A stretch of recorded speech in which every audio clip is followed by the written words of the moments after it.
The grain deal highlights the tricky Erdogan-Putin relationship. On Friday, the United Nations Secretary-General announced that Russia and Ukraine agreed to restart shipments of blockaded grain, a move intended to ease a crisis that has exposed tens of millions of people, especially in Africa and the Middle East, to the threat of famine. The deal, signed in Istanbul, was a diplomatic victory for Turkey. Earlier in the week in Iran, we saw Turkish President Recep Tayyip Erdogan and Russian President Vladimir Putin smile for the cameras in what was Putin's first major overseas summit since the start of the Ukraine war. "I want to thank you for your mediation efforts," Putin told Erdogan, according to the Kremlin. The agreement will keep raising questions about the relationship between Erdogan and Putin. Is there a mutual admiration? Do they have a type of reflexive strongman empathy for one another?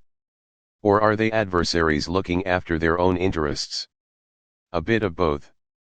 The deal created an export mechanism for Ukrainian grain, that is, what is not stolen by Russian forces in occupied territories across the Black Sea, through safe corridors.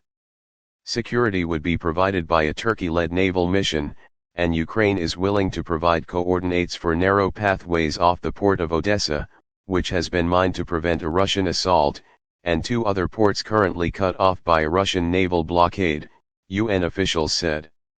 A parallel agreement is supposed to facilitate Russian grain and fertilizer exports. Ukraine desperately needs the grain income and also wants to empty its silos and storage facilities to make room for this year's harvest. But Kiev also needs to be certain that the corridors for export vessels are not going to be used later for an attack on Odessa. It will be up to the United Nations and Turkey to make sure Ukraine's goodwill is not abused. Let's hope this works. Food shortages have been driving up prices across the Middle East and Africa, and this is a way to prevent the hunger catastrophe that the UN World Food Programme has been warning about. But the deal also highlights Erdogan's unique way of dealing with Putin. He avoids the moral trappings of Western leaders, but with results that affect millions. Both men are transactional and cynical and have disdain for liberal norms. They fight on opposite ends, as in Syria and Libya, but manage to sit and negotiate for quick results, as ceasefires in those countries have shown.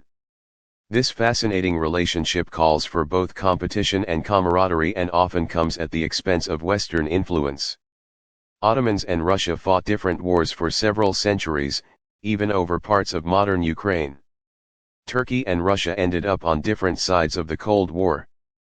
But over the past decade, the two countries have grown closer, with Turkey commissioning Russia to build its first nuclear reactor and purchasing an advanced Russian S-400 missile defense system, even at the risk of facing U.S. sanctions. Turkey has refused to go along with Western sanctions on Russia, and the daily Turkish Airlines flights to Russian cities provide an economic lifeline for the country. Not surprisingly, Russia's oligarchs have been favoring the Turkish Riviera for their yachts this summer. At the same time, Turkey and Russia have engaged in confrontation in Libya and Syria, with Turkish drones destroying Russian Pantsir missile systems as their proxies fight on the battlefield. Moscow was directly involved in an air attack on Turkish troops in Syria in 2020. Turkey downed a Russian warplane in 2015. In Ukraine, despite a cautious balancing act not to antagonize the Kremlin, Ankara has been steadily supplying Kiev with TB2 drones to use against Russian forces. Turkey has also closed off the Turkish Straits to the Russian Navy.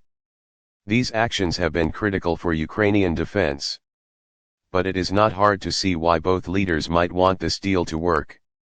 Turkey and Russia are both revisionist powers that want a greater role on the world stage and, despite their differences, have managed to expand each other's zone of influence. This relationship is not one that any Western leader could or would want to replicate. It may help project power and polish their image at home, something that Erdogan certainly needs ahead of 2023 elections. But at its core, the Erdogan-Putin relationship stems from the possibilities that are afforded to these men by virtue of running authoritarian systems and their willingness to put boots on the ground.